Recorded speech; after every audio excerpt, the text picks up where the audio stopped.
Welcome everyone, I am doctor Nisha Singh. आज की अपनी इस वीडियो में मैं मॉड्यूल 2 दैट इज स्पेक्ट्रोस्कोपी के क्वेश्चंस को डिस्कस करूंगी जो कि अभी तक यूनिवर्सिटी एग्जाम्स में 2 मार्क्स में पूछे गए हैं। एकेटीयू के सिलेबस के अकॉर्डिंग 4 तरह की स्पेक्ट्रोस्कोपी है: UV visible spectroscopy, IR spectroscopy, Raman spectroscopy and microwave spectroscopy. तो इस वीडियो में मैंने कुछ ऐसे क्वेश्चंस को भी इंक्लूड किया है जो डायरेक्टली 2 मार्क्स में नहीं पूछे गए, लेकिन किसी ना किसी 10 नंबर के स्पेक्ट्रो के क्वेश्चन में 2 नंबर की फॉर्म में वहां पर प्रेजेंट है। तो उन क्वेश्चंस को भी मैंने यहाँ पर इंक्लूड किया है लास्ट 3 ईयर के क्वेश्चन पेपर से।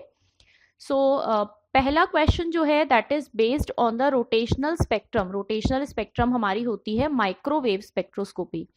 तो देखते हैं what is the selection rule for the molecule to show rotational spectrum. हमें माइक्रोवेव स्पेक्ट्रोस्कोपी का सिलेक्शन रूल यहाँ पर बताना है और इसी पर बेस्ड हमारा क्वेश्चन नंबर 2 भी है। Which of the following molecules will show rotational spectrum. हमें कुछ मॉलिक्यूल्स दिए हुए हैं, हमें ये आइडेंटिफाई करना है कि इनमें से कौन से मॉलिक्यूल हमारे रोटेशनल स्पेक्ट्रम को शो करेंगे और कौन से मॉलिक्यूल हमारे रोटेशनल स्पेक्ट्रम को शो नहीं करेंगे। तो पहले सिलेक्शन रूल देखते हैं, उसके बाद अपने आंसर नंबर 2 की तरफ बढ़ेंगे। तो क्वेश्चन नंबर 1 का आंसर हम यहाँ पर कर रहे हैं, which is the selection rule for microwave spectroscopy. As per the selection rule of microwave spectroscopy there are 2 conditions. जो पहली कंडीशन सिलेक्शन रूल के अकॉर्डिंग है उसके हिसाब से मॉलिक्यूल के अंदर परमानेंट डायपोल मोमेंट होना चाहिए। तो that means molecule should have permanent dipole moment. And the second condition, molecule should be in gaseous phase.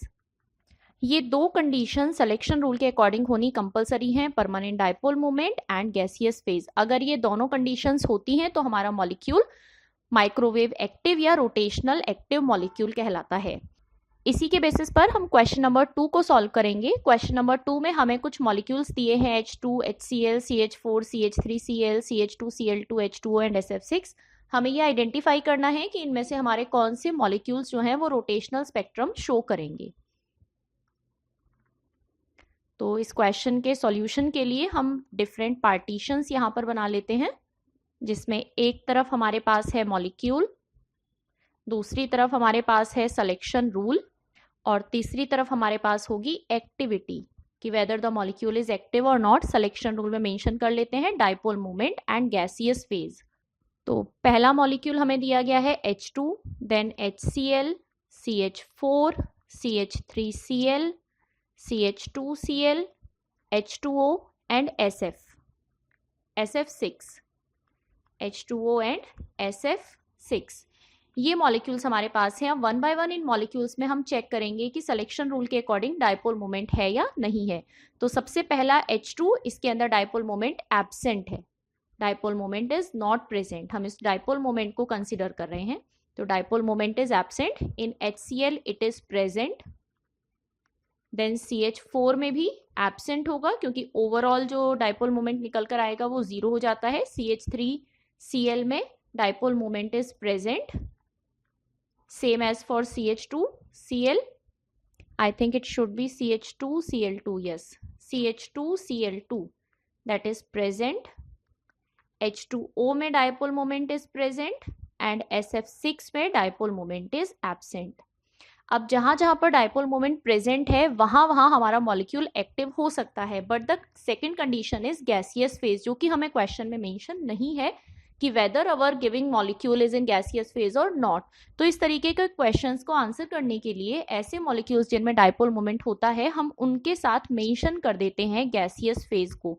यानी अगर ये मॉलिक्यूल गैसियस फेज में प्रेजेंट हैं तभी ये मॉलिक्यूल्स हमारे माइक्रोवेव एक्टिव मॉलिक्यूल्स की फॉर्म में कन्वर्ट होंगे। तो जहां जहां पर एब्सेंट लिखा है दीज आर इनएक्टिव और जहां जहां पर प्रेजेंट लिखा है these are active molecules. CH4 is inactive, CH3Cl and CH2Cl2 both are active molecules. H2O in gaseous phase is also rotational active molecule and SF6 is inactive molecule. तो ये 2 questions हमारे rotational spectroscopy पर पूछे गए हैं। Now moving to the next question, explain which one will exhibit higher value of lambda max in UV visible spectra of CH3COCH3 and CH2 double bond CH CH3। तो जब हम UV visible spectroscopy की बात करते हैं तो ये जो लैम्डा मैक्स की वैल्यू होती है, ये लैम्डा मैक्स की वैल्यू 3 डिफरेंट फैक्टर्स पर बेस्ड होती है। ये तीनों क्वेश्चंस हमारे इसी फैक्टर पर बेस्ड हैं, क्वेश्चन नंबर 3, 4 एंड 5। तो पहले इन क्वेश्चन के बेसिक कॉन्सेप्ट को समझते हैं कि as per the UV visible spectroscopy हम क्वेश्चन नंबर 3, 4 और 5 के बेसिक्स को यहाँ पर कंसिडर कर रहे हैं। ये तीनों क्वेश्चन हमारे यूवी विजिबल स्पेक्ट्रम पर बेस्ड हैं। तो यूवी विजिबल स्पेक्ट्रम के अकॉर्डिंग जो लैम्डा मैक्स की वैल्यू है that is based on 3 factors. पहला फैक्टर इज अनसैचुरेशन, मतलब जिस कंपाउंड में अनसैचुरेशन होगा उसके लिए लैम्डा मैक्स की वैल्यू ज्यादा होगी, जिस कंपाउंड में नहीं होगा उसके लिए लैम्डा मैक्स की वैल्यू कम होगी। दूसरी टर्म हमारे पास आती है number of unsaturation. Number of unsaturation का मतलब है कि अगर एक कंपाउंड में 2 अनसैचुरेशन है और दूसरे कंपाउंड में 3 नंबर ऑफ अनसैचुरेशन है, तो जिसमें नंबर ऑफ अनसैचुरेशन ज्यादा होंगे उसके लिए लैम्डा मैक्स की वैल्यू ज्यादा होगी। और थर्ड फैक्टर हमारे पास आता है कॉन्जुगेशन। जिस मॉलिक्यूल के स्ट्रक्चर में कॉन्जुगेशन प्रेजेंट होगा यानी alternate single double bond present होंगे, उस मॉलिक्यूल के लिए लैम्डा मैक्स की वैल्यू ज्यादा होगी। तो अब वन बाय वन अपने आंसर्स को कंसीडर कर रहे हैं। पहले हम अपने थर्ड आंसर को कंसीडर कर रहे हैं। तो थर्ड क्वेश्चन के अकॉर्डिंग हमें 2 स्ट्रक्चर दिए हैं, CH3COCH3 एंड CH2CHCOCH3। तो इन दोनों को नोट कर लेते हैं। ये 2 कंपाउंड हमारे पास हैं, हमें बताना है कि इन दोनों में से किसके लिए लैम्डा मैक्स की वैल्यू ज्यादा होगी। तो लैम्डा मैक्स की वैल्यू ज्यादा बताने के लिए हम पहले इन स्ट्रक्चर्स को थोड़ा सा ओपन करके बना लेते हैं। That is CH3C double bond OCH3, ये हमारा पहला स्ट्रक्चर। दूसरा कंपाउंड हुआ CH2 double bond CH single bond C double bond OCH3। ये 2 कंपाउंड्स हमारे पास हैं। अब हम इन दोनों कंपाउंड्स को अपने 3 फैक्टर्स के बेसिस पर जस्टिफाई करेंगे। तो हमारा पहला फैक्टर है unsaturation. First is unsaturation, second is number of unsaturation and third is conjugation. तो according to the first condition unsaturation, compound number 1 और कंपाउंड नंबर 2 दोनों में ही अनसैचुरेशन प्रेजेंट है। तो unsaturation is present for compound 1 and unsaturation is also present for compound number 2, क्योंकि दोनों में double bond present है। अब हम अपने सेकेंड टर्म की तरफ बढ़ते हैं, that is number of unsaturation. तो नंबर ऑफ अनसैचुरेशन हमारे इस फर्स्ट कंपाउंड में है केवल 1, और नंबर ऑफ अनसैचुरेशन यानी 2 पोजीशन पर डबल बॉन्ड प्रेजेंट है हमारे कंपाउंड नंबर 2 में। तो नंबर ऑफ अनसैचुरेशन कितने हैं? 2। तो अब हमारा ये सेकेंड फैक्टर ही जस्टिफाई करने के लिए केपेबल है कि किस मॉलिक्यूल के लिए लैम्डा मैक्स की वैल्यू ज्यादा होगी। तो हमारा अगर नंबर ऑफ अनसैचुरेशन से ही हम आइडेंटिफाई कर पाते हैं तो दैट इज सफिशिएंट। हम कंजुगेशन भी देख सकते हैं इसमें। यहाँ पर हमारे पास केवल एक ही डबल बॉन्ड है, यहाँ पर हमारे पास 2 डबल बॉन्ड प्रेजेंट हैं। तो डबल बॉन्ड सिंगल बॉन्ड, इस साइड बॉन्ड की रेस्पेक्ट में डबल बॉन्ड सिंगल बॉन्ड। तो दैट मीन्स इन दोनों कंडीशंस के अकॉर्डिंग जो लैम्डा मैक्स की वैल्यू होगी वो इस स्ट्रक्चर नंबर 2 के लिए ज्यादा होगी। तो हम मेंशन करेंगे hence lambda max will be greater for structure 2। This one is structure number 2 and this one is structure number 1। तो ये हमारा थर्ड क्वेश्चन का आंसर हुआ। Now moving to the fourth question, हमें 2 आइसोमेरिक स्ट्रक्चर्स पूछे हैं compound के A और B, जिस कंपाउंड का मॉलिक्यूलर फॉर्मूला है C5H8। यानी हमें C5H8 के ऐसे 2 आइसोमेरिक स्ट्रक्चर्स बनाने हैं जिसमें से एक के लिए लैम्डा मैक्स की वैल्यू ज्यादा हो और एक के लिए लैम्डा मैक्स की वैल्यू कम हो। तो बिल्कुल इसी फर्स्ट क्वेश्चन के कॉन्सेप्ट पे चलते हुए हमें अपने इस आंसर को सॉल्व करना है। हमें 2 आइसोमेरिक स्ट्रक्चर्स बनाने हैं जिन आइसोमेरिक स्ट्रक्चर्स में हम इन 3 फैक्टर्स के बेसिस पर वेरिएशन मेंशन कर सकें। So moving to the answer of question number 4, हमारे पास जो मॉलिक्यूलर फॉर्मूला है दैट इज C5H8। इस मॉलिक्यूल के लिए हम 2 डिफरेंट स्ट्रक्चरल फॉर्मूले यहाँ पर लिख सकते हैं या 2 आइसोमेरिक स्ट्रक्चर्स लिख सकते हैं। पहला हमने सपोज किया CH2 double bond CH single bond CH2 single bond CH double bond CH2। इस स्ट्रक्चर में 5 कार्बन 8 हाइड्रोजन हुए। और दूसरा स्ट्रक्चर हमने कंसिडर कर लिया CH2 double bond CH single bond CH double bond CH single bond CH3। यहाँ पर भी हमारे पास 5 कार्बन और 8 हाइड्रोजन है। This is structure number 1 and this is structure number 2। अब इन दोनों स्ट्रक्चर्स को हम अपने 3 पैरामीटर्स पर देखते हैं। सबसे पहला पैरामीटर हमारे पास है अनसैचुरेशन का। तो अनसैचुरेशन में इन दोनों ही स्ट्रक्चर्स में अनसैचुरेशन इज प्रेजेंट। यहां पर भी अनसैचुरेशन है, यहां पर भी अनसैचुरेशन है, क्योंकि दोनों में ही डबल बॉन्ड प्रेजेंट है। Then second parameter is number of unsaturation.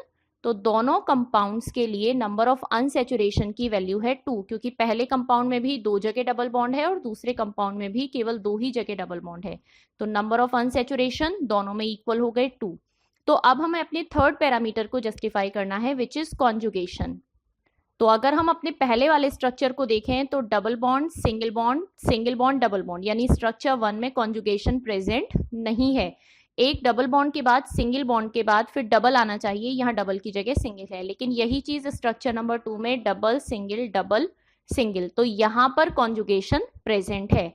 तो कॉन्जुगेशन के रेस्पेक्ट में हम लिखेंगे for structure 1 conjugation is not present and for structure 2 conjugation is present.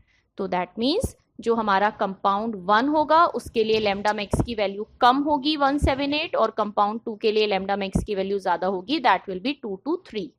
ये हमारा फोर्थ क्वेश्चन का आंसर हुआ। Now moving to the question number 5। Question number 5 में हमें दिया गया है, can ultraviolet spectral data be useful to distinguish the following compounds, give reasons. हमें 2 कंपाउंड्स दिए, इथाइल बेंजीन स्टाइरीन, और दूसरा स्ट्रक्चर हमें ये दिया। अगर हम इस पर्टिकुलर कंपाउंड नंबर 2 को देखें तो ये हमारा सेम इस क्वेश्चन नंबर 4 के जैसा है, जैसा हमने क्वेश्चन नंबर 4 में स्ट्रक्चर्स ड्रॉ किए हैं, सेम टाइप ऑफ स्ट्रक्चर्स हैं। इस स्ट्रक्चर 2 में कॉन्जुगेशन है, इसमें कॉन्जुगेशन नहीं है। तो हम इसके फर्स्ट पार्ट को सॉल्व करते हैं, इथाइल बेंजीन और स्टाइरीन को। दोनों का स्ट्रक्चर ड्रॉ कर लेते हैं। One is ethyl benzene and second one is styrene. तो इथाइल बेंजीन का स्ट्रक्चर CH2CH3 और स्टाइरीन का स्ट्रक्चर बेंजीन रिंग के साथ में CH डबल बॉन्ड CH2। ये हमारा स्टाइरीन का स्ट्रक्चर हुआ। तो यहाँ पर अपने तीनों पैरामीटर्स को हम देखेंगे। सब फर्स्ट पार्ट में हम देखते हैं अनसैचुरेशन। तो इथाइल बेंजीन में अनसैचुरेशन है, अनसैचुरेशन इज प्रेजेंट दोनों के लिए। देन नंबर ऑफ अनसैचुरेशन, पहले स्ट्रक्चर में 3 नंबर ऑफ अनसैचुरेशन है, दूसरे स्ट्रक्चर में 4 नंबर ऑफ अनसैचुरेशन है। Then moving to the conjugation, तो दोनों कंपाउंड्स के अंदर कॉन्जुगेशन प्रेजेंट है, लेकिन इस इथाइल बेंजीन में केवल इस बेंजीन रिंग के अंदर कॉन्जुगेशन है, और स्टाइरीन में बेंजीन रिंग के बाहर के पोर्शन में भी कॉन्जुगेशन है। तो ethyl benzene is less conjugated and styrene is more conjugated. तो कॉन्जुगेशन इज लेस, और we can say less conjugated, and styrene is more conjugated. तो हम इसको मेंशन कर सकते हैं कि लैम्डा मैक्स की वैल्यू किसके लिए ज्यादा होगी, लैम्डा मैक्स की वैल्यू स्टाइरीन के लिए ज्यादा होगी as compare to ethyl benzene. तो हम with the help of UV visible spectroscopy we can identify और we can differentiate these compounds. Same ऐसे ही इस क्वेश्चन नंबर 5 का जो सेकेंड पार्ट है उसमें हमारा जस्ट इससे ऊपर वाले क्वेश्चन का स्ट्रक्चर दिया गया है, तो उसको भी इसी बेसिस पर आप लोग सॉल्व करें। Now moving to the next question, define chromophores and auxochromes. तो क्रोमोफोर और ऑक्सोक्रोम हमारे यूवी विजिबल स्पेक्ट्रोस्कोपी के ही पार्ट हैं, जिसमें हम कुछ ऐसे ग्रुप्स को कंसिडर करते हैं जो हमारे कलर्ड इफेक्ट शो करते हैं, या ऐसे ग्रुप्स जो हमारे कलर एनहेंसिंग ग्रुप्स होते हैं। तो इन दोनों टर्म्स को समझने के लिए हमें इन दोनों को डिफाइन करना पड़ेगा।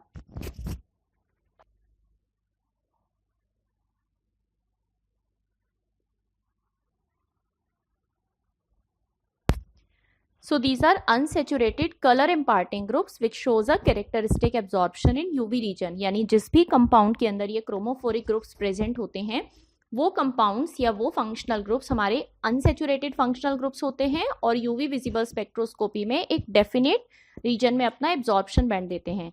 एग्जाम्पल के लिए हमारे अनसेचुरेटेड इथाइलिन्स हो सकते हैं, एसिटाइलिन्स ग्रुप हो सकते हैं, या हमारे कार्बोनिल ग्रुप्स हो सकते हैं, नाइट्राइल ग्रुप्स हो सकते हैं।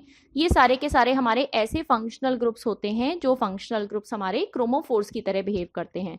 Now moving to the auxochromes, जितने भी ऑक्सोक्रोमिक ग्रुप्स होते हैं ये ऑक्सोक्रोमिक ग्रुप्स हमारे कलर एनहेंसिंग फंक्शनल ग्रुप्स होते हैं, जो कि क्रोमोफोर्स की एब्जॉर्प्शन फ्रीक्वेंसी को चेंज करने का काम करते हैं और इनके कलर को इंक्रीज करने का काम करते हैं। So these are colour enhancing groups.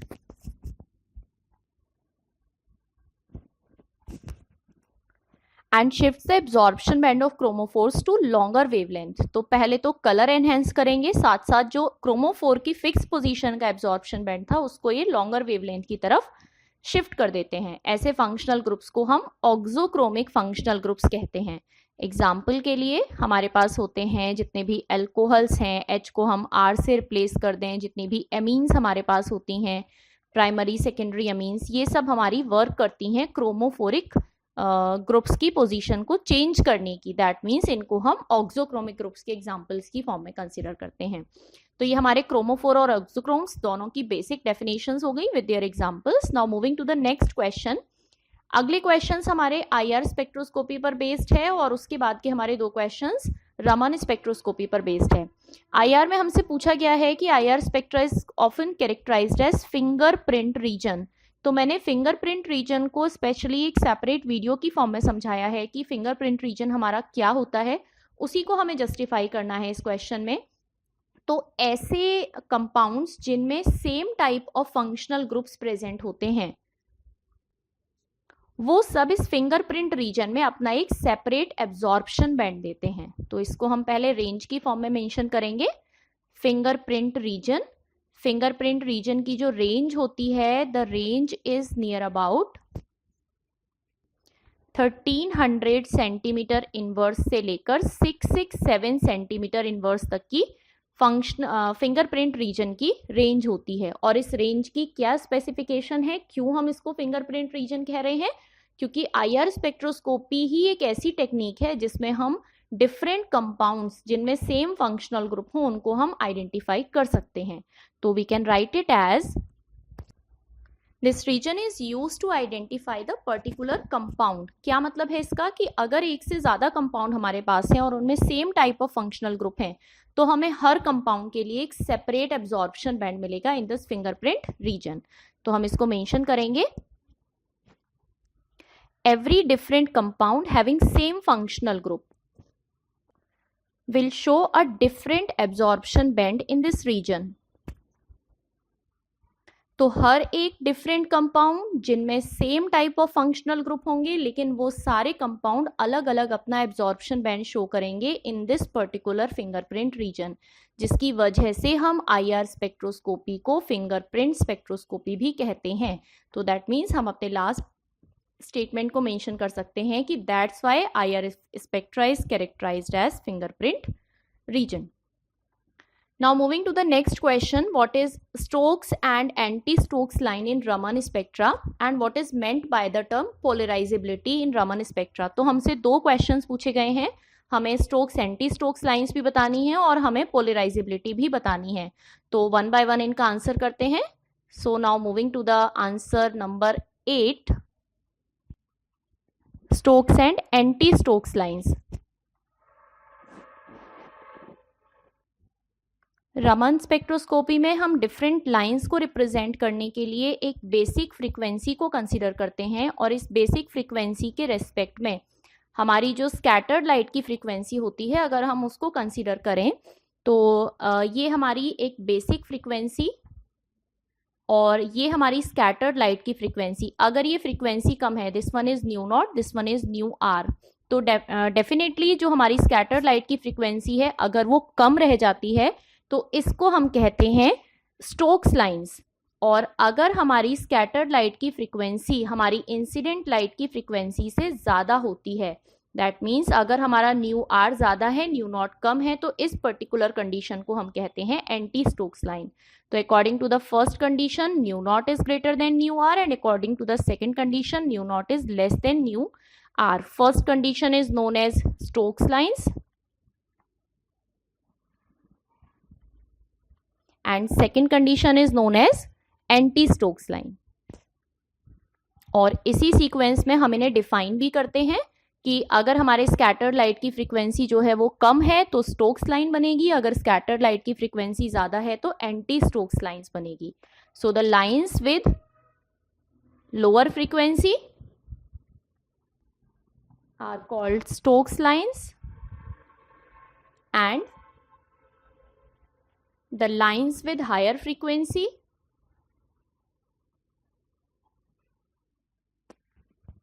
Are anti Stokes lines. तो दोनों कंडीशन ध्यान रखेंगे, अगर लोअर फ्रीक्वेंसी की लाइंस हैं तो उनको हम कहते हैं स्टोक्स लाइंस, और अगर हायर फ्रीक्वेंसी की लाइंस हैं तो उनको हम कंसीडर करते हैं एंटी स्टोक्स लाइंस में। इसको हम ऑलरेडी अपनी पहली वीडियोस में डिस्कस कर चुके हैं रामन स्पेक्ट्रोस्कोपी में।